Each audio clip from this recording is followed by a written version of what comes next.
বিসমিল্লাহির রহমানুর রহিম। সুধী দর্শক, আসসালামু আলাইকুম। আজকের এই ঐতিহাসিক মুহূর্তে আমি গভীর শ্রদ্ধার সাথে স্মরণ করছি 1947, 71, 90 এবং বিশেষ করে 2024 সালের অকুতভয় জুলাই যোদ্ধাদের, যাদের অপরিসীম আত্মত্যাগের ফলে আমরা ফ্যাসিবাদ মুক্ত নতুন স্বাধীনতার স্বাদ পেয়েছি।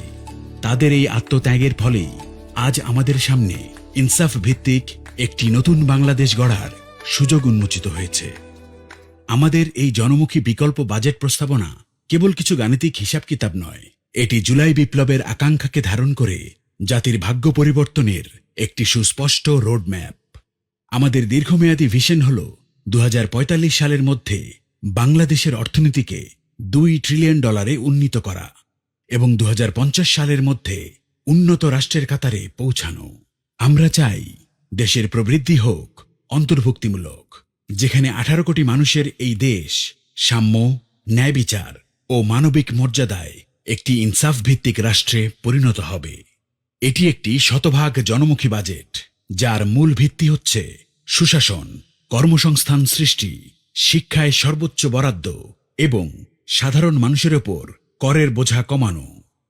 বর্তমানে আমাদের জিডিপি 55,15,026 কোটি টাকা।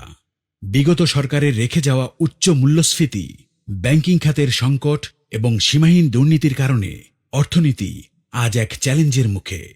শ্বেতপত্রের তথ্য অনুযায়ী 2009 থেকে 2023 সালের মধ্যে দেশ থেকে প্রায় 28 লাখ কোটি টাকা পাচার হয়েছে। এই সংকট উত্তরণে আমরা পাচারকৃত অর্থ ফিরিয়ে আনা এবং এনবিআর ও দুদক সংস্কারের মাধ্যমে অর্থনীতিতে সুশাসন নিশ্চিত করতে প্রতিশ্রুতিবদ্ধ। 2026-27 অর্থবছরের জন্য আমরা 8,39,505 কোটি টাকার একটি বাস্তবসম্মত বাজেট প্রস্তাব করছি, যা জিডিপির 12.14%। আমাদের লক্ষ্য হল রাজস্ব আয়ের মাধ্যমে 6,65,926 কোটি টাকা সংগ্রহ করা। এর মধ্যে এনবিআর নিয়ন্ত্রণ কর 5,73,926 কোটি টাকা, অন্যান্য কর 22,000 কোটি টাকা এবং কর বহির্ভূত প্রাপ্তি 70,000 কোটি টাকা। আমাদের বাজেটে ঘাটতি আছে 1,68,329 কোটি টাকা, যা মেটাতে বৈদেশিক উৎস থেকে 67,000 কোটি এবং অভ্যন্তরীণ ব্যাংক ও সঞ্চয়পত্র খাত থেকে 1,01,329 কোটি টাকা ঋণের পরিকল্পনা রয়েছে।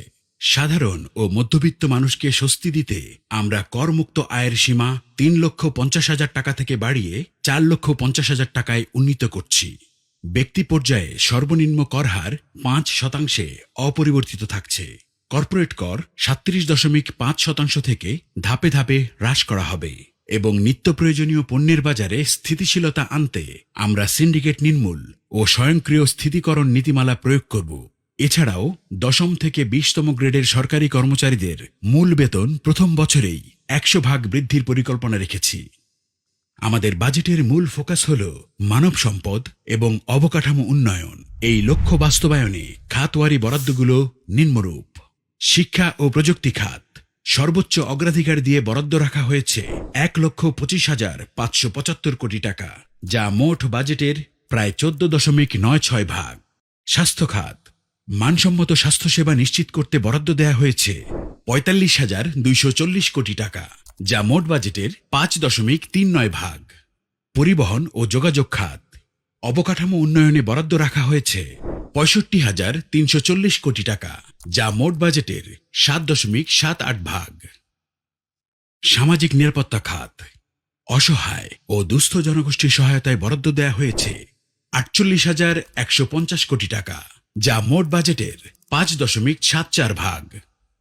জনপ্রশাসন সরকার পরিচালনা ও পেনশন সহ জনপ্রশাসন খাতে বরাদ্দ দেয়া হয়েছে 2,02,245 কোটি টাকা, যা মোট বাজেটের 24.09 ভাগ।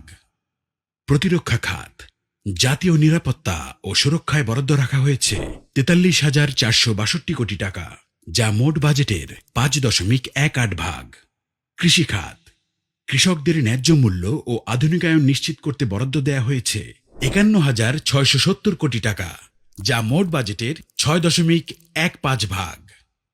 বিদ্যুৎ ও জ্বালানি খাত টেকসই জ্বালানি নিশ্চিত করতে বরাদ্দ রাখা হয়েছে 24,950 কোটি টাকা, যা মোট বাজেটের 2.97 ভাগ। স্থানীয় সরকার ও পল্লী উন্নয়ন খাত, স্থানীয় পর্যায়ের মানুষদের জীবনমান উন্নয়নের জন্য বরাদ্দ রাখা হয়েছে 45,220 কোটি টাকা, যা মোট বাজেটের 5.39 ভাগ। শৃঙ্খলা ও নিরাপত্তা, মানুষের জানমালের নিরাপত্তা নিশ্চিতের লক্ষ্যে বরাদ্দ রাখা হয়েছে 34,457 কোটি টাকা, যা মোট বাজেটের 4.10 ভাগ। গৃহায়ন, গৃহহীন মানুষের আবাস নিশ্চিতের লক্ষ্যে বরাদ্দ রাখা হয়েছে 5,078 কোটি টাকা, যা মোট বাজেটের 0.60 ভাগ। শিল্প ও বাণিজ্য, শিল্প ও বাণিজ্যের ক্ষেত্রে অগ্রগতির জন্য এই খাতে 5,246 কোটি টাকা বরাদ্দ রাখা হয়েছে, যা বাজেটের 0.62 ভাগ। বিনোদন, সংস্কৃতি ও ধর্ম, বিনোদন, সংস্কৃতি ও ধর্মের বিকাশে 6,630 কোটি টাকা বরাদ্দ রাখা হয়েছে, যা বাজেটের 0.79 ভাগ।